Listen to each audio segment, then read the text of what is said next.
எல்லோரும் இன்புற்றிருப்பதை தவிர வேறொன்றுமறியேன் பராபரமே. இறைவனுடைய அனுகிரகத்தில் என் பிள்ளைகளை சந்திப்பதிலே பெரும் மகிழ்ச்சி. என்னை பொறுத்த வரைக்கும் எத்தனை சோதனைகள் வந்தாலும் அந்த சோதனைகளை சரியாக கடந்து செல்லக்கூடியவர்கள் என் அன்பு உறவுகளான மேஷராசிகள். எண்ணிக்கை தனியும் இந்த சோதனைகள். நமக்கு சோதனை தொடர்ந்து வருது. அந்த சோதனை எப்போ நமக்கு தனியும், எப்போ குறையும், எப்போ சோதனையே இல்லாமல் போகும், இதை பார்க்க தான் இன்றைய பதிவு. அதில் இன்னொன்று, நம்ம ஒரு அடிக்கடி தனிமைக்குள்ளே போகிறோம். இந்த தனிமை எப்போ மாறும், நம்மக்கிட்ட எப்போ ஒரு இனிமை சேரும், இந்த ரெண்டை பற்றி தான் நம்மளுடைய தகவல். 3 விஷயங்களை எடுத்துக்கிறோம். இந்த சோதனைகள் தனியணும், என்னுடைய தனிமை மாறணும், என் வாழ்க்கையில் இனிமை சேரணும். பொதுவாக இது எல்லாம் நடக்கும் அப்படிங்கிற ஒரு பெரிய நம்பிக்கையோடு இருக்கக்கூடியவர்கள் மேஷராசிக்காரர்கள். இன்னைய வரைக்குமே உங்கள் நம்பிக்கை தான் உங்கள் வாழ்க்கை. எத்தனையோ தடவை லைஃப்பில் இடறி கீழே விழுந்து கையை ஊனி மேலே ஏந்தவங்க தான் இந்த மேஷராசிக்காரவங்க. பேங்க்கில் போய் லோன் கேட்டு லோன் கிடைக்காம போய் லொங்குன்னு நம்ம அலைஞ்சி, கடன் நமக்கு கொடுக்க வேண்டியவன் கொடுக்காம நம்மளை ஏளனமாக பார்த்து, நம்ம குடும்பத்தில் உள்ளவங்களே நம்ம இவங்கெல்லாம் எந்த இடத்துக்கு டெவலப் ஆக போகிறோம் அப்படின்னு நினச்சி, இதையெல்லாம் கடந்து அதே பேங்க்காரவங்க நமக்கு எவ்வளோ சார் உங்களுக்கு லோன் வேணும் அப்படின்னு கேட்குற காலம் நம்ம உறவுகள் அவர் வேறு லெவல்ப்பா அப்படின்னு நம்மளை பார்த்து பெருமை கொண்ட காலம் வரைக்கும் நம்ம எவ்வளோ விஷயத்தை சந்திச்சுட்டு வந்துட்டுருக்குறோம். இதை தான் நம்ம யோசிக்கணும். இந்த ஒரு காலகட்டம் இந்த சோதனைகளை தனிய வாய்ப்பு இருக்கா அப்படின்னா கன்ஃபார்மாக சோதனைகள் தனியக்கூடிய நேரம். இந்த சோதனைகள் தனியறதுக்கு சில கிரகங்கள் உங்களுக்கு தன்மையாக வேலை செய்யுது. இதில் ரொம்ப ஸ்பெசிஃபிக்காக என்னென்னா, இந்த சோதனை தனியறதுக்கு நாம் சூட்சமத்தை, தாந்திரிக விஷயங்களை, சூட்சம பரிகாரங்களை செஞ்சோம்னா கன்ஃபார்மாக சோதனைகள் விலகிடும். ரொம்ப சிம்பிள். உங்கள் ராசிக்கு 2வது இடத்தை முதல்ல பார்க்குறோம். உங்கள் ராசிக்கு 2வது இடம் யார்? சுக்கிரனுடைய வீடு. சுக்கிரன்னா யார்?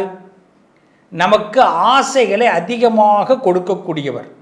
அதனால தான் மேஷராசிக்காரவங்களுக்கு என்றைக்குமே ஆசை குறையாது. ஏதாவது ஒரு கமிட்மெண்ட் இருந்துக்கிட்டே இருக்கும். இது முடிஞ்சால் அடுத்தது, அது முடிஞ்சால் அடுத்து.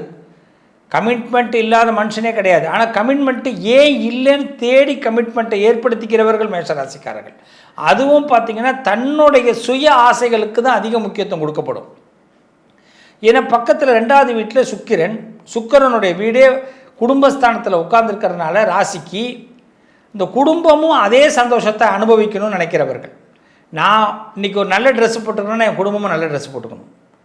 இன்றைக்கி நான் ஒரு பரோட்டா சாப்பிட்றேன்னா என் குடும்பமும் பரோட்டா சாப்பிடணும். இன்றைக்கி நான் ஒரு விஷயத்தை மகிழ்ச்சியாக எடுத்துக்கிறேன்னா என் குடும்பமும் சந்தோஷமாக இருக்கணும். இப்படி ஒரு எண்ணம் கொண்டவர்கள் குடும்பத்தை விட்டு அவ்வளோ சீக்கிரம் விலக முடியாது.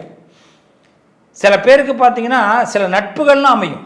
மேஷராசிக்கு மட்டும் நல்ல நட்பும் கெட்ட நட்பும் சீக்கிரம் அமைஞ்சிடும்.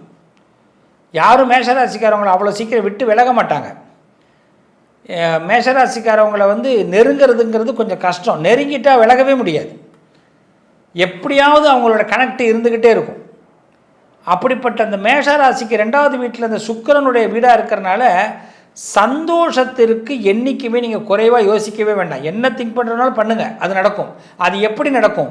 2வது இடத்துல உங்களுக்கு சந்திரன் உச்சம் பெற்றுக்கிறதுனால உங்கள் ராசிக்கு உங்களுடைய சமயோஜித புத்தியில் நடக்கும். நீங்கள் போடுற பிளானில் நடக்கும். ஸோ உங்கள் பிளான் கொஞ்சம் டிலேவாகலாம், ஆனால் நடப்பது உறுதி. அதனால் ஏதாவது ஒரு பிளான் டிலே ஆகுது, என் குடும்பத்தில் நான் நினைக்கிறது நடக்கலை சுவாமி, என்னோடய பிஸ்னஸில் நான் நினைக்கிறது நடக்கலை சுவாமி அப்படின்னா வருத்தப்பட்டுறாதீங்க. ஃபீல் பண்ணி பின்னாடி வந்துடாதீங்க. அது நீங்கள் என்ன நினைக்கிறீங்களோ அது நடந்து தான் ஆக போகுது. அதுக்கான சரியான ஸ்கெட்சு நீங்கள் போட்டு தான் ஆக போகிறீங்க. ஒரு பக்கம் ட்ரை பண்ணி பார்ப்பீங்க, அது நடக்கலைன்னு இன்னொரு பக்கம் இறங்கி செயல்படுத்த போகிறீங்க. இப்படி தான் உங்களுக்கு 2வது இடம் அமையுது. அப்போ உங்களுடைய லைஃப்பில் உங்களுக்கு இந்த சோதனைகள் தீருவதற்கு முக்கிய காரணமே என்னென்னா, நீங்கள் ஆசை அதிகமாக படுறதுனால சோதனைகள் தீரும். நிறைய கான்டாக்ட் ஏற்படுத்திக்கிறதுனால சோதனைகள் தீரும். நீங்கள் தனிமை எப்போ மாறும், இனிமை எப்போ சேரும் அப்படின்னா, உங்கள் ராசிக்கு 5வது வீடு பார்த்திங்கன்னா சிம்மத்துடைய வீடு. அந்த 5க்குரியவன் உங்கள் ராசியில் உச்சம் பெறுவன். 5க்குரியவன் உங்கள் ராசியில் உச்சம் பெறக்கூடியவர். அப்படி நீங்களே புகழ் வேணாம், பேர் வேணாம், கௌரவம் வேணான்னாலும் ஆட்டோமேட்டிக்காக பேர், புகழ், கௌரவம் உங்களை வந்து சேரும். உங்கள் மேலே ஒரு மரியாதை, ரெஸ்பெக்ட் தானாகவே கூடும். எச்சன்னு சொல்லுவார் முத்து படத்தில். அது மாதிரி தான் எது வரணுமோ அது வந்தே தீரும். எது வர உங்களுக்கு தேவையில்லையோ, உங்கள் புகழுக்கு கௌரவத்துக்கு எது வந்து ரொம்ப இழப்பாக இருக்கோ, இழுக்காக இருக்கோ அது வராது. ஸோ 2வது வீடு 5வது வீடு ஒரு ராசிக்கு சாதகமாக இருக்குன்னா அது நீங்கள் தான். அப்போ குடும்ப வாழ்க்கையில் சந்தோஷத்தை பெற்ற முடியும். பூர்வீக விஷயத்தில் பார்த்தீங்கன்னா, அந்த பூர்வீக வீட்டுக்கு அதிபதி சூரியன், அவர் உங்கள் வீட்டில் உச்சம் பெறதுனால உங்கள் புகழுடைய உச்சத்தை நீங்கள் அடையாமல் இருக்க முடியாது. இன்னும் சொல்லப்போனால் யாராவது ஒரு அரசியல்வாதியோட தொடர்பு கண்டிப்பாக இருக்கும், அரசாங்கத்தோட தொடர்பு கண்டிப்பாக இருக்கும், பெரிய மனுஷங்களுடைய நட்பு கண்டிப்பாக இருக்கும்.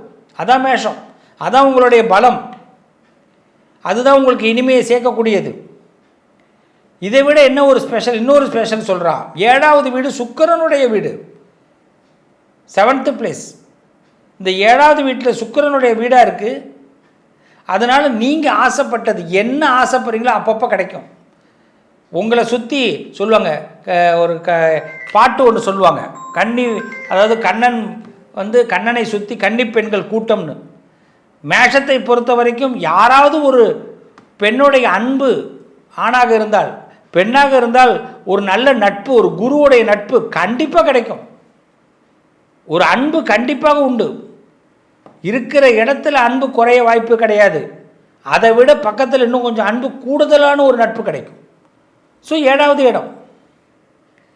அதே மாதிரி 9வது இடம், உங்கள் ராசிக்கு 9வது இடம் குருவுடைய வீடு. அப்போ நல்ல நண்பர்கள், பழக்க வழக்கங்கள், கௌரவத்திற்கு முக்கியத்துவம் கொடுக்கக்கூடிய ஒரு ராசினா அது மேஷம். அப்போ இவ்வளவு விஷயங்களை நம்ம கொண்டு போகிறதுக்கு ஒரே ஒரு பிளான் தான் நமக்கு தேவைப்படுது. ரொம்ப சிம்பிளாக சொல்லுவாங்க, தனித்திரு, பசித்திரு, விழித்திரு. இந்த மேஷராசிக்காரர்கள் எப்பயுமே ஏதாவது ஒரு முடிவு எடுக்கணுன்னா நீங்கள் தனியாக முடிவெடுத்து பாருங்கள். இன்னொருத்தவங்களோட கலந்து பேசுங்க, ஆனால் முடிவு நீங்கள் தனியாக எடுங்க. பசிச்சா சாப்பிடுங்க, டைமுக்கு சாப்பிட வேண்டாம். எதுவுமே இறையை தேடிக்கிட்டே இருங்க. இறைனா என்ன? ஞானம். இறைனா என்ன? நமக்கு தேவையான விஷயம். அதை தேடிக்கிட்டே இருங்க. தேட தேட நமக்கு அது பெரிய பலத்தை ஏற்படுத்தும், பெரிய யோகத்தை ஏற்படுத்தும். அப்போ இறை தேடிக்கிட்டே இருங்க. இதுதான் விழித்திரு. எவன் வேணாலும் உங்களை ஏமாற்ற தயாராக இருப்பான், நல்லா தெரிஞ்சுங்க. எவன் வேணாலும் ஏமாற்ற தயாராக இருப்பான். அப்போ என்ன பண்ணணும்? விழித்திருங்க. இதை மட்டும் நீங்கள் செஞ்சு பாருங்கள். மேஷம் மிகப்பெரிய பலத்தை உங்களுக்கு ஆண்டவன் கொடுக்குறான். இவ்வளோதான். இந்த 3 விஷயத்தை மட்டும் தெரிஞ்சுக்கிங்க. உங்களுக்கு சோதனைகள் தனியும், தனிமை மாறும், இனிமை சேரும். இவ்வளோதான். இதுக்கு ரொம்ப முத்தாய்ப்பாக உங்களுக்கு ப்ரெசன்ஸ் ஆஃப் மைண்டு உங்களுக்கு வேலை செய்யும். அதுக்கு என்ன பண்ணுவாங்க? சித்த புருஷர்களுடைய அனுகிரகம் உண்டாகும், ஞானிகளுடைய அனுகிரகம் உண்டாகும், சில குருமார்களுடைய அனுகிரகம் உண்டாகும், எம் பெருமான் முருகப்பெருமானுடைய அனுகிரகம் உண்டாகும். ஒரு நாளைக்கு கந்தான்னு சொல்லாமல் ஒரு நாளும் இருக்காதீங்க, முருகான்னு பதிவிடாமல் ஒரு நாளும் இருக்காதீங்க. இந்த பதிவை பார்க்குறவங்க உங்கள் குலதெய்வத்தை பேரை கமெண்ட் செக்ஷனில் பதிவு பண்ணுங்கள். நான் உங்களுக்காக பிரார்த்தனை பண்ணுறேன். கமெண்ட் செக்ஷனில் உங்கள் குலதெய்வத்து பேரை பதிவு பண்ணுங்கள். இந்த பதிவை பார்க்குறவங்க உங்கள் குலதெய்வம் உங்களுக்கு சப்போர்ட் பண்ணுவார், முருகப்பெருமான் சப்போர்ட் பண்ணுவார். உங்கள் வாழ்க்கையில் சோதனைகள் தனியக்கூடிய நேரம் வந்துவிட்டது. உங்கள் வாழ்க்கையில் தனிமை விலகி இனிமை பெருகக்கூடிய நேரம் வந்துட்டு. தனித்திரு, பசித்திரு, விழித்திரு, அவ்வளோதான். ஆரோக்கியமான காலகட்டத்துக்குள்ளே இந்த மேஷம் உள்ளெடுத்து காலெடுத்து வைக்கிறீங்க, சிறப்பாக இருக்க போகிறீங்க. நம்பி இருங்க, நல்லது நடக்கும்.